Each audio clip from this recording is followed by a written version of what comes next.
ശ്രീത്, ഈ കാശ്മീരിൽ അവിടെ നമുക്കറിയാം പലതരത്തിലും ഈ ഭീകരവാദികളും ഒക്കെ കൊണ്ട് കലാപ രൂക്ഷിതമായി നിന്നിട്ടുള്ളതാണ് ഒരു കാലത്ത്. ഇടക്കാലത്തൊരു ഇതിനൊരു ചെറിയൊരു വിരാമം ഉണ്ടാവുകയും ചെയ്തു. എന്നാൽ ഇപ്പോൾ ഇതാ ഈ ഹിസ്ബുൾ കമാൻഡർ അടക്കം 5 ഭീകരരെയാണ് ഇവിടെ വധിച്ചിരിക്കുന്നത്. അങ്ങനെയുള്ളൊരു വാർത്തയാണ് വന്നിരിക്കുന്നത്. സുരക്ഷാ സേനയുമായിട്ടുള്ള ഒരു ഏറ്റുമുട്ടലാണ് അവിടെ നടന്നിരിക്കുന്നത്. നമുക്കതിനെപ്പറ്റി എന്താണ് കൂടുതൽ കാര്യങ്ങൾ പറയാനായിട്ടുള്ളത്? എന്തായാലും 370 വകുപ്പാണ് ജമ്മു കാശ്മീരിനെ സംബന്ധിച്ചിടത്തോളം നിർണായകം. ആ നിർണായക സാഹചര്യത്തിലായിരുന്നു അന്ന് അമിത്ഷാ ആ 370 വകുപ്പ് എടുത്തു കളയുന്നു. അതിനുശേഷം എന്തായാലും ഈ സൈനികരായിരുന്നു അവിടുത്തെ പൂർണ്ണ നിയന്ത്രണം. രാഷ്ട്രപതി ഭരണത്തിന് കീഴെ മുൻകാലങ്ങളിലെ അറിയാം, ഈ ഭീകരവാദികളും വിഘടനവാദികളുമായി ഇന്ത്യ ചർച്ച നടത്തിയാണ് മുന്നോട്ട് പോയിരുന്നത്. എന്ത് വിഘടനവാദ പ്രവർത്തനങ്ങൾ ഉണ്ടെങ്കിലും അവരെ ചർച്ചയ്ക്ക് വിളിക്കുകയാണ് ചെയ്തത്. പക്ഷെ പിന്നീട് സർക്കാർ ആ നയം മാറ്റുന്നു. ചർച്ചയല്ല, സൈനികർക്ക് കൊടുക്കാനുള്ളത് തിരിച്ചടിയാണെന്ന രീതിയിലേക്ക് മാറുന്നു. 370 വകുപ്പ് എടുത്തു കളയുന്നു. അങ്ങനെയായിരുന്നു പിന്നീടുള്ള കാലം. ആ കാലത്ത് കാശ്മീർ സമാധാനപരമായി മുന്നോട്ട് പോകുന്നു. പല ടൂറിസം പദ്ധതികളും അവിടെ ഉണ്ടാകുന്നു. ഈ 370 വകുപ്പ് അറിയാമല്ലോ, ആ നാട്ടിലുള്ളവർക്ക് മാത്രമേ അവിടെ സ്ഥലം വാങ്ങാൻ കഴിയുള്ളൂ, അതോടൊപ്പം സ്ഥാപനങ്ങൾ ഉണ്ടാക്കാൻ കഴിയൂ. അതെല്ലാം എടുത്തു കളഞ്ഞതുകൂടെ തന്നെ പല ഇവിടെയുള്ള ലുല്ലു, യൂസഫ് അലി അടക്കമുള്ളവർ അവിടെ സ്ഥലം വാങ്ങുന്നു. അവിടെ വ്യവസായങ്ങളുമായി മുന്നോട്ട് വരുന്ന ഒരു സാഹചര്യമുണ്ട്. അങ്ങനെ ടൂറിസത്തിനും വ്യാവസായികമായും ജമ്മു കാശ്മീർ ഒരു ഉയർച്ചയുടെ പാതയിലായിരുന്നു. ആ സമയത്താണ് കുറച്ച് നാൾ മുൻപ് അവിടെ തെരഞ്ഞെടുപ്പ് ഉണ്ടായത്. തെരഞ്ഞെടുപ്പിൽ ജനാധിപത്യ രീതിയിൽ തന്നെയായിരുന്നു തെരഞ്ഞെടുപ്പ് ഉണ്ടായിരുന്നത്. അന്ന് 80-ഉം 90-കൾക്കും ശേഷമായിരുന്നു ഈ വിഘടനവാദികൾ അവിടെ ശക്തി വർദ്ധിപ്പിക്കുകയും പിന്നീട് ഈ കാശ്മീരി പണ്ഡിറ്റുകളെ അവിടെ നിന്ന് അടിച്ചോട്ടിക്കുകയും അതോടൊപ്പം അവർ ചെയ്തത് ഈ വോട്ട് ചെയ്യാൻ പോകുന്നവരെയും ഭീഷണിപ്പെടുത്തും, വോട്ട് ചെയ്യരുത് എന്ന ബഹിഷ്കരണ ആഹ്വാനവും നടത്തിയിരുന്നു. ഈ 2 രീതികളും പൂർണ്ണമായി തന്നെ ജനങ്ങൾ തള്ളിക്കളയുന്ന രീതിയാണ് ഈ തെരഞ്ഞെടുപ്പിൽ കണ്ടത്. ചരിത്രത്തിൽ ഏറ്റവും അധികം വോട്ട് ചെയ്യാൻ ഈ കുറച്ച് നാളുകൾക്ക് ശേഷം അവിടെ ജനങ്ങളെത്തി. 50%-ലധികം എന്തോ വോട്ട് ശതമാനം അവിടെ വർദ്ധിപ്പിച്ചു.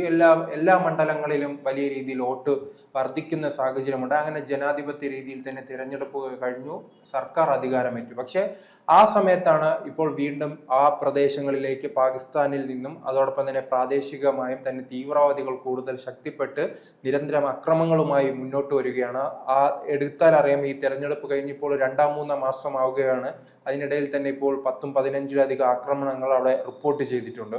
അതെന്തായാലും വളരെ ജാഗ്രതയോടെയാണ് കേന്ദ്ര സർക്കാർ നോക്കിക്കാണുന്നത്. ഇന്നലെയും ബുധനാഴ്ചയും ഇത്തരത്തിലുള്ള ഒരു ആക്രമണം ഉണ്ടായി. അതിലാണ് 5 ഭീകരവാദികളെ വധിക്കാൻ സൈനികർക്ക് കഴിഞ്ഞു. അതോടൊപ്പം തന്നെ 2 പേർക്ക് പരിക്കേൽക്കുകയും സംഭവിച്ചിട്ടുണ്ട്. എന്തായാലും അവിടെ വലിയ ജാഗ്രതാ നിർദ്ദേശമാണ് ഉണ്ടായിരിക്കുന്നത്. പുതിയ സാഹചര്യം അറിയാം.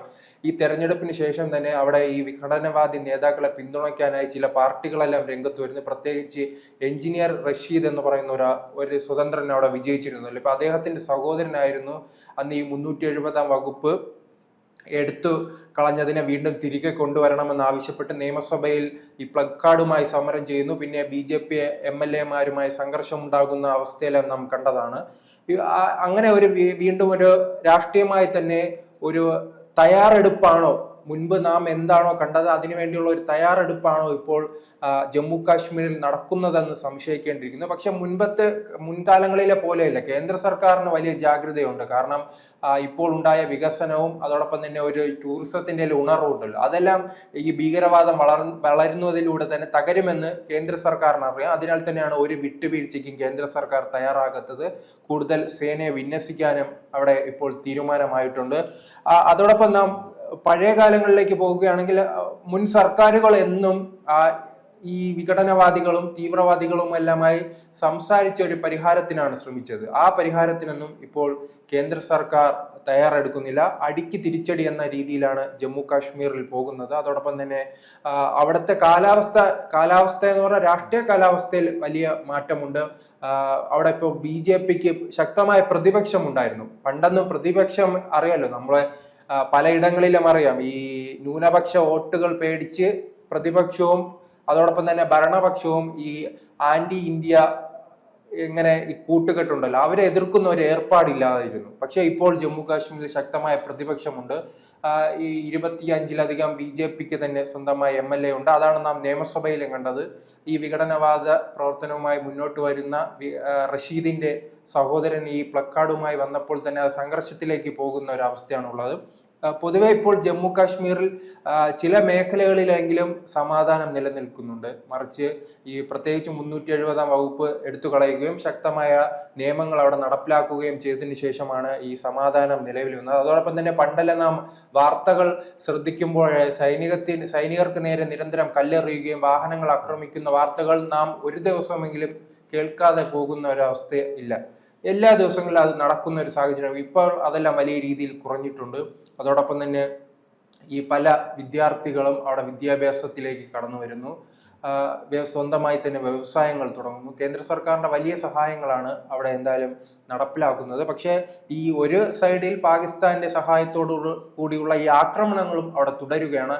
പ്രത്യേകിച്ച് ഇത് ശൈത്യകാലമാണ്. എല്ലാ കാലത്തും നാം ശ്രദ്ധിച്ചാൽ മറ്റൊരു കാര്യം ശ്രദ്ധിക്കേണ്ട, ഈ ശൈത്യകാലം വരുമ്പോൾ സൈനികർ ചില കാലാവസ്ഥയുടെ മാറ്റം കൊണ്ട് പിൻവാങ്ങുമ്പോൾ ഈ സമയത്താണ് പലപ്പോഴും ഈ പാകിസ്ഥാനിൽ നിന്നുള്ളവർ ഈ മഞ്ഞിനെ കാലാവസ്ഥയെ മറയാക്കി ഇന്ത്യയിലേക്ക് കടന്നു വന്ന് ഈ ഭീകര പ്രവർത്തനങ്ങൾ ഉണ്ടാക്കുന്നത്. അത് നാം കാർഗിൽ യുദ്ധ സമയത്തായാലും നാം അതിനെക്കുറിച്ച് കേട്ടിരിക്കും. കാരണം ഈ മഞ്ഞു വീഴ്ചയെല്ലാം കൊണ്ട് സൈനികർ പിന്മാറിയപ്പോഴായിരുന്നു പാകിസ്ഥാൻ സൈനികരുടെ പിന്തുണയോട് കൂടി തന്നെ ഇന്ത്യയിലേക്ക് തീവ്രവാദികൾ കടന്നു വന്നത്. ആ ഒരു പശ്ചാത്തലമാണ് ഇപ്പോഴും ശൈത്യകാലം ആരംഭിക്കുകയാണ്. ശൈത്യകാലത്ത് അത് മാസങ്ങൾക്ക് മുൻപ് തന്നെ അമിത്ഷാ മുന്നറിയിപ്പ് നൽകിയിരുന്നു. ഇന്ത്യയുടെ സൈനിക ഉദ്യോഗസ്ഥർ അടക്കമുള്ളവർ പറഞ്ഞു, ഇപ്പോൾ തന്നെ ഈ അതിർത്തി പ്രദേശങ്ങളിൽ നൂറുകണക്കിന് ഭീകരവാദികൾ ഈ ശൈത്യത്തെ കാത്തിരിക്കുകയാണ്. ശൈത്യകാലത്ത് തണുപ്പിന്റെ മഞ്ഞു മൂടുന്ന അവസ്ഥ ഉണ്ടാകുമ്പോൾ ഇന്ത്യയിലേക്ക് കയറാനായി നൂറുകണക്കിന് പേർ അതിർത്തിയിൽ പതുങ്ങിയിരിക്കുകയാണെന്ന് തന്നെ ഇന്ത്യൻ സൈനികർ തന്നെ അന്ന് പറഞ്ഞിരുന്നു. ഇപ്പോൾ അതിന് ശരിവെക്കുന്ന രീതിയിലാണ് ഈ നിരന്തര ആക്രമണങ്ങൾ ഉണ്ടാകുകയും ഈ അതിർത്തി പ്രദേശങ്ങൾ കേന്ദ്രീകരിച്ച് ഭീകരവാദികൾ ഇന്ത്യയിലേക്ക് കടന്നു വരുന്ന ഒരു അവസ്ഥയും ഉള്ളത്. അതിനെതിരെ എന്തായാലും ശക്തമായി തന്നെയാണ് പ്രതികരിക്കാൻ സൈനികരുടെ തീരുമാനം. അതോടൊപ്പം തന്നെ രാഷ്ട്രീയമായി നോക്കുകയാണെങ്കിൽ ഇപ്പോൾ അവിടുത്തെ മുഖ്യമന്ത്രി ഇപ്പോൾ കേന്ദ്ര സർക്കാരിന് അനുകൂലമായാണ് പ്രവർത്തിക്കുന്നത്. നാം കണ്ടിരിക്കും. കാരണം ഇന്ത്യ മുന്നണിക്കാരോട് തന്നെ പറയുകയുണ്ടായി അല്ലേ, EVM-ന്റെ കാര്യത്തിനകത്തും ഒക്കെ ഒരു ഇടപെടൽ നടത്തുകയും ചെയ്തത്. അതെ, EVM-നെ കുറിച്ചായാലും അദ്ദേഹം ഭരണപരമായ ഒരു പ്രധാനപ്പെട്ട തീരുമാനം തങ്ങൾ എന്തായാലും കേന്ദ്ര സർക്കാരുമായി തർക്കത്തിനില്ല എന്നാണ് പറയുന്നത്. അത് നാം കേരളത്തിലേക്ക് വരികയാണെങ്കിൽ ഉമ്മൻചാണ്ടി സർക്കാരിന്റെ കാലത്ത് അറിയാം, രാഷ്ട്രീയപരമായ രണ്ട് ചേരിയിലാണെങ്കിലും ഉമ്മൻചാണ്ടി എന്തായാലും ഈ കേന്ദ്ര സർക്കാരിനെ മോദിയെ പിണക്കാനൊന്നും തയ്യാറായില്ല.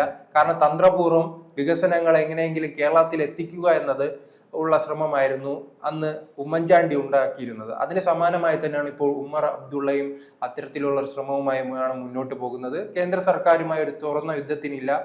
തങ്ങളുടെ ആവശ്യങ്ങളും ജനങ്ങളുടെ വികസന പ്രവർത്തനത്തിനായി സർക്കാരിനോട് ആവശ്യപ്പെടുക, അത്തരത്തിലുള്ള സഹായങ്ങൾ നിങ്ങൾ ചെയ്താൽ മതി എന്നാണ് പറയുന്നത്. അതോടൊപ്പം തന്നെ ഈ കോൺഗ്രസിനെ രൂക്ഷമായി വിമർശിക്കുന്ന സാഹചര്യമുണ്ട്.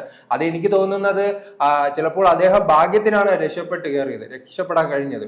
കാരണം ബീഹാറിലെല്ലാം തേജസ്വി യാദവിനെ മുഖ്യമന്ത്രി ആകണമെന്ന് ആഗ്രഹമുണ്ടായിരുന്നു. പക്ഷേ ഏറ്റവും കൂടുതൽ കുറച്ച് സീറ്റുകൾ കൂടുതൽ കോൺഗ്രസിന് നൽകുകയാണ്. കോൺഗ്രസ് ആ സീറ്റുകൾ കൊണ്ട് കളഞ്ഞു കുളിക്കുന്ന ഒരു അവസ്ഥയാണ് ഉണ്ടായത്. മറിച്ച് ഈ ജമ്മു കാശ്മീരിലേക്ക് വരുമ്പോൾ കോൺഗ്രസ് വലിയ രീതിയിൽ സീറ്റുകൾ ചോദിച്ചിരുന്നെങ്കിലും ഏറ്റവും കൂടുതൽ ഈ കേവല ഭൂരിപക്ഷം നേടുന്നതിനേക്കാൾ കൂടുതൽ സീറ്റുകൾ ഉമർ അബ്ദുള്ളയുടെ പാർട്ടി തന്നെ NC തന്നെ മത്സരിക്കുന്ന സാഹചര്യമുണ്ടായി. അതുകൊണ്ട് തന്നെ അവർക്ക് 50-ലധികം സീറ്റുകൾ മത്സരിച്ചപ്പോൾ 42 സീറ്റ് ലഭിക്കുന്ന ഒരു സാഹചര്യം ഉണ്ടായിരുന്നു. എന്നാൽ കോൺഗ്രസ് മത്സരിച്ച് കഴിഞ്ഞ തവണ 12 സീറ്റ് ഉണ്ടായിരുന്നു, ഇപ്പോൾ 6ലേക്ക് ചുരുങ്ങുന്ന ഒരു അവസ്ഥയുണ്ടായി. അതെല്ലാം എന്തായാലും മറ്റൊരു കാര്യം, ഈ പ്രദേശങ്ങളിലെല്ലാം ഈ ആന്റി ഇന്ത്യൻ നിലപാടിലേക്കാണ് കോൺഗ്രസ് നീങ്ങുന്നത്. അതുകൊണ്ടാണ് ഈ പ്രത്യേകിച്ച് കാശ്മീർ മേഖലയിൽ 2 മേഖലയാണ്, ജമ്മു കാശ്മീർ മേഖല, ജമ്മു മേഖലയിൽ. കോൺഗ്രസിന്റെ ശക്തി കേന്ദ്രം ജമ്മു മേഖലയിലാണ്. അപ്പോൾ ഈ ജമ്മു കാശ്മീറുമായി ബന്ധപ്പെട്ട് എടുക്കുന്ന ഈ ആന്റി ഇന്ത്യൻ നിലപാട് ജമ്മു മേഖലയിൽ കോൺഗ്രസിന് വലിയ തിരിച്ചടി ഉണ്ടാക്കുന്നു. ഇത് ഗുണം ചെയ്യുന്നത് BJPക്കാണ്. മറിച്ച് കാശ്മീരിലാണെങ്കിൽ കോൺഗ്രസിന് ശക്തിയുമില്ല. അങ്ങനെ കോൺഗ്രസ് ഇത്തരം നിലപാടിലൂടെ പിന്നോട്ട് പോകുകയാണ് ചെയ്യുന്നത്. പക്ഷേ മറിച്ച് എന്തായാലും നാം വിഷയത്തിലേക്ക് വരികയാണെങ്കിൽ അവിടെ സൈനികർ സജ്ജമാണ്.